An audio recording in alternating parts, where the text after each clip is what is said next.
সবাই বলে জীবনে হাসি খুশি থাকতে গেলে নাকি টাকা পয়সা বাড়ি গাড়ির প্রয়োজন হয়, কিন্তু আমি বলবো জানো তো, জীবনে বেঁচে থাকতে গেলে টাকা পয়সা বাড়ি গাড়ির প্রয়োজন তো হয়, তার সঙ্গে সঙ্গে মন খুলে হাসির জন্য কিছু মানুষের প্রয়োজন হয়, মন খুলে কথা বলার জন্য কিছু মানুষের প্রয়োজন হয়।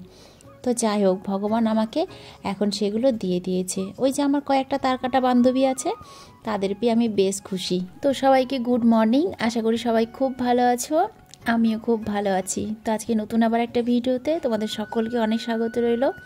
তো সকালবেলায় ঘুম থেকে উঠে মুখটা ধুয়ে নিয়েছি, তারপরে এই যে বোন চা করে রেখে গিয়েছিল, তো দেখলাম চাটা একটু গরমই আছে, সেই কারণে চা নিলাম আর সঙ্গে দুটো বিস্কুট নিলাম। চা বিস্কুট খেয়ে বাড়ির সমস্ত কাজকাম সেরে এই যে বাসনগুলো নিয়ে বসেছি। তো বাসনগুলো তো মাজা হয়েই গেছে দেখতে পাচ্ছ, এখন বসেছি প্রেসার কুকারগুলো পরিষ্কার করতে। তো দুটো প্রেসার কুকারই এখন যেহেতু ব্যবহার হচ্ছে, তো সেই কারণে দুটোকেই পরিষ্কার করছি। তো প্রেসার কুকার রোজ রোজ মাজলেই তো হয় না, প্রেসার কুকারের তোমার ওই সিটিটা পরিষ্কার করতে হয়, তারপরে তোমার ওই রবারটা পরিষ্কার করতে হয়, রবারের ভেতরে যেগুলো থাকে সেগুলোকেও পরিষ্কার করতে হয়। তো আমি প্রতিদিনই পরিষ্কার করি, তো মাজাটা তো আর প্রতিদিন তোমাদেরকে দেখানো হয় না, ওই ধোয়াটাই দেখানো হয়। তো আজকে মাজা ধোয়া সব করে নিয়েছি। আর এই যে ইলিশ মাছ দেখতে পাচ্ছ, এই মাছটা নিয়েছিলাম কালকে। তো কালকে পুজো ছিল বাড়িতে, ওই যে বিশ্বকর্মা পুজো করলাম, তো সেই কারণে কালকে মাছটা রান্না করিনি। তো মাছটা ভালো ছিল বলে ধরো নিয়ে রেখে দিয়েছিলাম ফ্রিজে। তো আজকে মাছটা রান্না করব, সেই কারণে মাছটাকে মনের মতন করে কেটে নিলাম। আর ইলিশ মাছটা জানো তো বেশিরভাগ আমিই কাটি, বেশিরভাগ বলতে গেলে আমিই কাটি। অন্যান্য মাছ হলে কোনো দিন কেটে নিই, কোনো দিন আবার হয়তো কেটে নিও না। তো মাছটাকে কেটে লবণ মাখিয়ে রাখলাম, যতক্ষণ না রান্না হচ্ছে ততক্ষণ লবণ মাখানো থাকুক। তো আজকে স্নান করিনি, যেহেতু আজকে ওই ক্যাথাগুলো কাচবো ভেবেছি, তো সেই কারণে স্নান করলাম না। বাড়ি কাজকাম সেরে হাত পা ধুয়ে এই যে উঠে পড়েছি। ছেলের জন্য দুটো ভাত বসিয়ে রেখে আসলাম, আর ওকে ঘুম থেকে তুলে ব্রাশ করতে দিয়ে আসলাম। আর এই যে বিছনা টিছনা পরিষ্কার করে তুলে নিয়েছি, আর ওর ব্যাগটাও গুছিয়ে দিলাম, জলের বোতলে জল ভরে দিলাম, টিফিনটাও দিয়ে দিলাম, আর স্কুলের যাওয়ার জন্য ওই ড্রেসগুলো বের করে রাখলাম, স্নান করে এসে পড়বে। তো এই টিফিনটা ছিল কালকের, ওটা বের করে ফেললাম আর নতুন একটা টিফিন দিয়ে দিলাম। ভাতটা বসিয়ে রেখে ঘরে কাজ করতে গিয়েছিলাম, এদিকে দেখলাম ভাতটা হয়ে গেছে। আর সকালবেলায় জানো তো খুব তাড়াহুড়ো থাকে, বিশেষ করে তো 11টা পর্যন্ত, তারপরেও অবশ্য থাকে, কিন্তু তারপরে তো আর ওই ঘড়ির কাঁটার সঙ্গে আমাকে দৌড়াতে হয় না, কিন্তু সকাল 11টা পর্যন্ত আমাকে ঘড়ির কাঁটার সঙ্গে দৌড়াতে হয়। ঘড়ির কাঁটা যদি 10টা বলে, তাহলে সেখানে আমাকে 11টা বলে চলতে হয়, মানে 1 ঘন্টা আমাকে আগেই চলতে হয়। তো যাই হোক, ভাত টাত হয়ে গেল, ঘরটাও মুছে নিলাম, মানে রান্নাঘরটাও মুছে নিলাম আর কি। এইদিকে সকালবেলাতে আমার ভাইয়ের মেয়ে এসছে, আর ও জানো তো এই কুকুর টুকুর মানে নাড়াঘাটা করতে খুব পছন্দ করে। সবাই তো বলে নাকি ও ঠিক আমার মতন হয়েছে। ছোটবেলায় আমি যেমন কুকুর বিড়াল ছাগল সবকে চটকাতাম, ও সেরকম চটকায়। তবে হ্যাঁ, আমি বড় হয়েও কিন্তু এখন সবাইকে চটকায় দেখতে পেলেই। দেখতেই তো পাও আমার বাড়িতে কতগুলো কুকুর থাকে। তো এদিকে একটা বাটিতে মিষ্টি রাখা ছিল, তো মিষ্টিটাই পিঁপড়ে উঠে গেছিলো, তাই ওটাকে নিচে রেখে এলাম। তো ভোলুরা সহ্য হলো না, গিয়ে খেতে শুরু করলো। আর বাবা পিঁপড়েগুলোকে ছাড়তে দিবে তবে তো, কিন্তু ওই যে ফুটবল আছে সেই হিংসেতে বসে বসে খাচ্ছে, পিঁপড়েতে ওকে কামড়াচ্ছে আর ও মিষ্টি খাচ্ছে। তো ওকে বারণ করলাম যে এখন খাস না, পিঁপড়েগুলো চলে যাক তারপরে খাস, কিন্তু ওই যে হিংসে আছে না মনের মধ্যে একটা, যে রেখে দিলে যদি ফুটবল খেয়ে নেয়, সেই কারণে দেখো পিঁপড়ে তোকে কামড়াচ্ছে, তবুও যেন খেয়েই যাচ্ছে। যাই হোক, ও খাচ্ছে খাকগে। চলো, ছেলের দুটো ড্রেস আছে, ড্রেস দুটো একটু উজালা দিয়ে দিই। ড্রেস দুটো কালকে কেচেছিলাম জানো তো, কিন্তু উজালা দেওয়া হয়েছিল না, সেই কারণে ধরো আজকে দিয়ে দিচ্ছি। আর উজালা না দিলে না সাদা ড্রেসটা একদম ভালো লাগে না। আমার বর তো উজালাদা জিনিস পছন্দ করে না, কিন্তু ছেলের ড্রেসে একটু দিতে হয়, তো সেই কারণে একটু করে দিলাম, দিয়ে দেখো মেলে দিলাম। অবশ্য ওর অনেকগুলো ড্রেস, 4-5টা ড্রেস, তো ওই দুটো আজকে মেলে দিলাম বলে আর একটা যেটা ছিল সেটা পরিয়ে দিয়ে স্কুলে পাঠালাম। তো এখনও স্কুলে যায়নি, এই যে খাওয়া দাওয়া হয়ে গেল ছেলের, এখন ঘরটা মুছে নিলাম, এখন যাব স্কুলে। তো স্কুল থেকে আসার পথে একটু বেগুন নিয়ে এসেছিলাম কিনে, আর একটু কচু নিয়ে এসেছিলাম, যেহেতু ইলিশ মাছ নিয়েছি, আর আজকে না ইলিশ মাছ দিয়ে কচু বেগুন আলু দিয়ে তরকারি খেতে ইচ্ছা করছে। আর আমাদের বাড়িতে কি বলো তো, ওই ইলিশ মাছের মানে পিসগুলো দিয়ে সর্ষে বাটা করি, আর ইলিশ মাছের মাথা, তারপরে তেল, এগুলো দিয়ে না এই কচু টচু আলু তারপরে বেগুন এসব দিয়ে সবজি করি। এটা খেতে না ভালোই লাগে। এই রান্নাটা অবশ্য মার কাছেই শিখেছি। অনেকে আবার দেখি কচু আলু দিয়ে মানে মাছের তেলটা রান্না করে, আমিও করি, কিন্তু আজকে আবার একটু বেগুন দিতে ইচ্ছে করলো, সেই কারণে বেগুন দিলাম। তো রান্না করতে করতে প্রচণ্ড খিদে লেগে গেছিলো, সেই কারণে দুটো চাল ভাজা নিয়ে বসলাম খেতে। তো বিড়ালটা দেখো আমার কাছে এসে ম্যাও ম্যাও করছিল, আসলে ওর মনে হয় খিদে পেয়েছে জানো তো। তো দুটো চাল ভাজা দিলাম, খেলো না। বিড়ালে কি আর চাল ভাজা খায় বলো? আর ওর এতটাই খিদে পেয়েছে দেখো, আমি ওকে চেপে চেপে ধরছি তাও কিছু বলছে না, মনে হচ্ছে যেন কতদিন হলো আমাকে চিনে। তবে ও কিন্তু কারো বাড়ির পোষা বিড়াল না জানো তো, ও এমনি রাস্তাতেই ঘুরে বেড়ায়। আসলে আমি বিড়াল কুকুর ভালোবাসি, ও তো দেখতে পায়, সেই কারণে ও আমাকেই ধরা দেয়, তাছাড়া কাউকে কিন্তু ধরা দেয় না। তো একটু মাছ ভাজছিলাম, মাছ ভাজতে ভাজতে একটু মাছ ভাজা তুলে নিয়ে এসে একটু ভাত দিয়ে মেখে ওকে দিলাম খেতে। তো দেখো বেচারা কিভাবে খাচ্ছে, আসলে ওর প্রচণ্ড খিদে লেগেছিলো বলো, সেই কারণে আমার কাছে কি ওরকম করছিল। খেতে দিয়ে আমিও শান্তি পেলাম আর ও দুটো খেয়ে শান্তি পেলো। তো যাই হোক, ওকে ওদিকে খেতে দিতে গেছিলাম, তার মধ্যে দেখো কড়াই আমার পুরে কি অবস্থা হয়েছে। যাকগে, ও কোনো ব্যাপার না, একটু মাজলেই পরিষ্কার হয়ে যাবে। তো বেগুন আলু তারপরে ওই কচুগুলোকে একটু ভালো করে ভেজে নিলাম লবণ হলুদ দিয়ে, তার মধ্যে আদা বাটা, জিরে বাটা, লঙ্কা বাটা আর একটু সর্ষে বাটা দিয়ে এটাকে এখন কষিয়ে নেব। তো কষানো হয়ে গেছে, একটু জল দিয়ে দিলাম, আজকে গরম জল করার টাইম পাইনি, তো সেই কারণে একটু ঠান্ডা জলই দিলাম। এবার এর মধ্যে মাছের মাথাগুলো দিয়ে দিলাম, আর এই মাছগুলো ভাজতে ভাজতেই ওই বিড়ালটাকে খেতে দিতে গিয়েছিলাম। এদিকে মাছও পুড়ে গেছে, কড়াইটাও পুড়ে গেছে। তো যাই হোক, মাছটা খুব একটা বেশি পুড়েনি, হালকা পুড়ে গিয়েছিল। আর এই দেখো এদিকে আমার রান্নাটাও হয়ে গেল, এখন একটু লেড়ে চেড়ে তারপরে নামিয়ে নিব। মাছের ঝোলটা রান্না করলাম আর ইলিশ মাছের সর্ষে বাটাটা বসিয়ে এই দেখো এখন বাসনগুলো গুছাতে বসলাম। তো মাছের ঝোলটা করতে করতে ভাবলাম বাসনগুলো গুছিয়ে রাখি, তাহলে তাড়াতাড়ি হয়ে যাবে। এদিকে দুটো বাজতে বাজতে আমাকে আবার খাওয়া দাওয়া করে ছেলেকে আনতে যেতে হবে। যত তাড়াতাড়ি কাজ করব তত তাড়াতাড়ি আমারই সুবিধা, তাই না? এই টাইমটুকু যদি আমি রান্নাঘরে চুপচাপ বসে থাকতাম বা ফোন দেখতাম, তাহলে বাসনগুলো কিন্তু আমার গুছানো হতো না। তো মাছের ঝোলটা বসিয়ে রেখে বাসনগুলো গুছানো হয়ে গেল, তা করতে দেখো আমার মাছটাও হয়ে গেল রান্না করা। তো এটা এখন নামিয়ে দিব, নামিয়ে নিয়ে তারপরে রান্নাঘরটা পরিষ্কার করব। রান্নাবান্না কমপ্লিট হয়ে গিয়েছে আর আমি রান্নাঘরটাও পরিষ্কার করে নিয়েছি।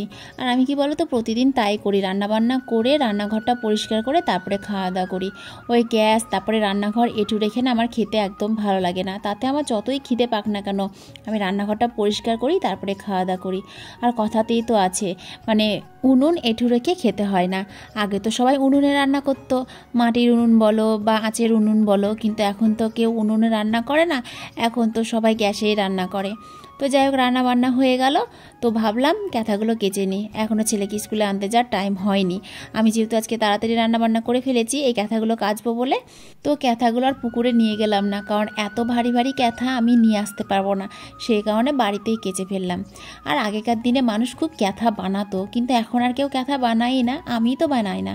আর আমার এখন যা কাপড় চোপড় আছে জমানো, মানে আমার কাপড়, নাইটি, তারপরে বিছানার চাদর, তাতে মনে হয় 4-5টা ক্যাথা অনায়াসেই হয়ে যাবে। কিন্তু ওই যে এখন ব্ল্যাঙ্কেট হওয়াতে ক্যাথা বানানোর মানে আর ইচ্ছেই করে না। হালকা শীতে ওই ব্ল্যাঙ্কেট গায়ে দিই, আর তোমার বেশি শীত পড়লে তো ওই তোমার লেপ গায়ে দিই। আর এখন বিছানাতে তো তোমার ওই জাজিম তারপরে তোষক এগুলোই পাতে। আগেকার দিনে মানুষ ব্ল্যাঙ্কেট কম ব্যবহার করতো, সেই কারণে ধরো ক্যাথার ব্যবহারটা একটু বেশিই ছিল।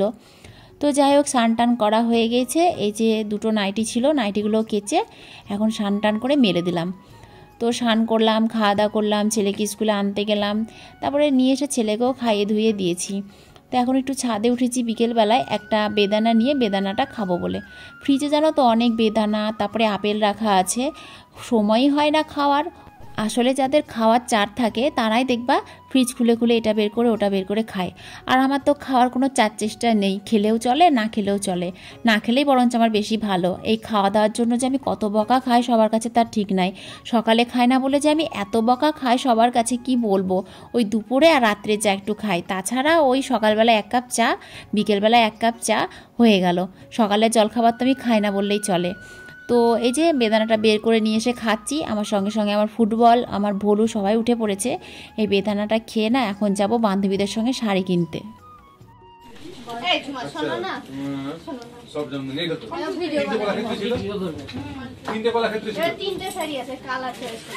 কালার চয়েস দেখা আমি বলে দিচ্ছি।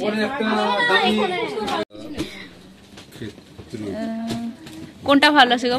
ইয়ে হ্যাঁ হ্যাঁ এটাই নাও, একটু কালারটা অন্য টাইপের। ওই কালারটা তো কমন কালার।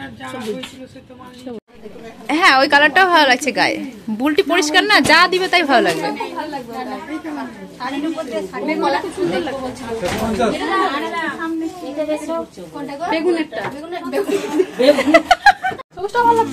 বলবো বলবো ওই নিচের কালারটা বুলটির গায়ে বেশি ভালো লাগছিল। হ্যাঁ ওই নিচকার কালারটা, মানে ফোনে বেশি ভালো লাগছে নিচকার কালারটা গায়ে। হ্যাঁ বুল কই মানুষই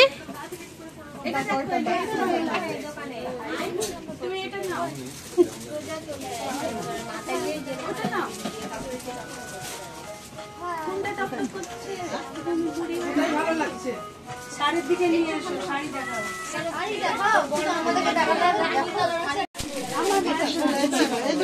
ভালো লাগছে। আর কি কালার আছে সুন্দরী, মানে টপ। হ্যাঁ টপ, টপ মানে একদম পশ্চিমবঙ্গের নিয়ে পেয়েছি আমি, বিখ্যাত ইন্টারন্যাশনাল টপ। এত এত কাপড় দেখে অবশেষে 3টে কাপড় পছন্দ করলো সুদীপ্তা, একটা শাশুড়ির জন্য, একটা মায়ের জন্য, একটা নিজের জন্য। আর এদিকে বুলটি নিয়েছে 4টে শাড়ি, বুলটি নিয়েছে 3টে, আর বুলটির একটা আত্মীয়র জন্য নিয়েছে একটা। তো ও 4টে নিল, ও 3টে শাড়ি নিল, আমি কিন্তু নিইনি। আমার জানো তো একটা শাড়ি খুব পছন্দ হয়েছিল, বেশি দাম না, 700 টাকা দাম, কিন্তু নিতে গিয়েও নিলাম না, কারণ এমনিতে অনেকগুলো শাড়ি কেনা হয়ে গেছে, আবার নিব, সেই কারণে অনেক কষ্টে নিজেকে কন্ট্রোল করলাম। আমার বান্ধবীরা তাই আমাকে বলছে যে এই প্রথম তুমি কোনো কিছু পছন্দ করে নিলা না। সত্যি জানো তো, আমি যেখানেই যাই সেখানে গিয়ে তো জিনিস কিনি, তোমরা তো দেখোই, মানে নিজের জন্য গেলেও তো কিনি, আর অন্যের জন্য গিয়েও পছন্দ হয়ে গেলে নিয়ে নিই। তো এবার তো শাড়ি নিব নাই বলেছিলাম রাগ করে, তো যাই হোক হয়ে গেছে অনেক কটা, সেই কারণে ধর আরোই নিলাম না। যাই হোক শাড়িটারি কিনে এই দেখো সদরঘাটে এসেছি এখন সব বান্ধবী মিলে। তো সদরঘাটের কি অবস্থা দেখেছো, জল কত দূর উঠে পড়েছে, বসার জায়গাতে জল উঠে পড়েছে। তো নিচে তো আর বসতে পেলাম না, সেই কারণে ওপরে এসে কিছুক্ষণ বসলাম। তো চা খেতে ইচ্ছে করছিল, তাই 2 বান্ধবী মিলে আবার 2 কাপ চা নিলাম। এদিকে সুদীপ্তা নিল না, কারণ সুদীপ্তা চা খেতে ভালোবাসে না, সেই কারণে ও নিল না। তো চা খাচ্ছিলাম আর এই ছেলেগুলোর মজা দেখছিলাম। ওরা দেখো জলের মধ্যে নেমে কত সুন্দর সেলফি তুলছে। এর আগে কিন্তু কী সব খাবার দাবার কিনে নিয়ে গেল, দিয়ে খেলো ওখানে বসে বসে, তারপরে এখন সেলফি তুলছে, ভিডিও করছে। ওরাই মানে মজা করছে আর কি। আমরা তো নামতে পারলাম না, তখন যদি বকাঝকা করে, ওখানে ধরো সিভিক ভলেন্টিয়ারগুলো আছে, অবশ্য সেই কারণেই গেলাম না। আসলে এই গঙ্গাঘাটে জানো তো প্রায় মানুষ ডুবতেই থাকে, সেই কারণে এখানে 24 ঘন্টা সিভিক ভলেন্টিয়াররা মানে গার্ড দেয় আর কি। তো জলের ধারের কাছে মানুষজনগুলো একটু বকাঝকা করে, তো সেই কারণে ধরো আরোই গেলাম না। তারপরে ওই যে কটা ভেজিটেবিল চপ অর্ডার করলাম, ভেজিটেবিল চপ খেলাম, খেয়ে যে এখন সব বান্ধবী মিলে বসে বসে গল্প করছি। তো আবার খেতে ইচ্ছে করছিল এগরোল, সেই কারণে আবার এগরোলের অর্ডার দিলাম। তো এগরোল না আমরা নিয়ে এসে 1 কামড় করে খেয়ে নিয়েছি। তারপরে মনে পড়লো এর যা ভিডিও করিনি, তো তারপরে দেখো 4 জন মিলে আবার ভিডিও করলাম। তো সবাই মিলে এগরোল খাচ্ছিলাম, আর মানুষই জানো তো চলেই গেছিলো। তারপরে ও যখন জানতে পেরেছে যে আমরা 3 জনা মিলে এসে বসেছি সদরঘাটে, তখন ও আবার টোটো ব্যাক করে আবার আমাদের কাছে এসে বসে বসে একটু গল্প করছে। তো সবাই মিলে ঘর ঝাড়াঝুড়ি করেছে বলে দেখো সবার মুখ চোখের কী অবস্থা হয়েছে। যাই হোক অনেক কিছু খাওয়া হয়ে গেল, চা খেলাম, ভেজিটেবিল চপ খেলাম, এদিকে এগরোল খেলাম। এসব খেয়ে না বাড়িতে গিয়ে আর কিচ্ছু খাওয়া লাগবে না। তো আজকের ভিডিও এখানে শেষ করছি। সবাই খুব ভালো থেকো, সুস্থ থেকো। আমিও খুব ভালো আছি, তোমরা তো দেখতেই পাচ্ছ আমি কতটা ভালো আছি। তো সকলকে গুড নাইট, টাটা, কেমন?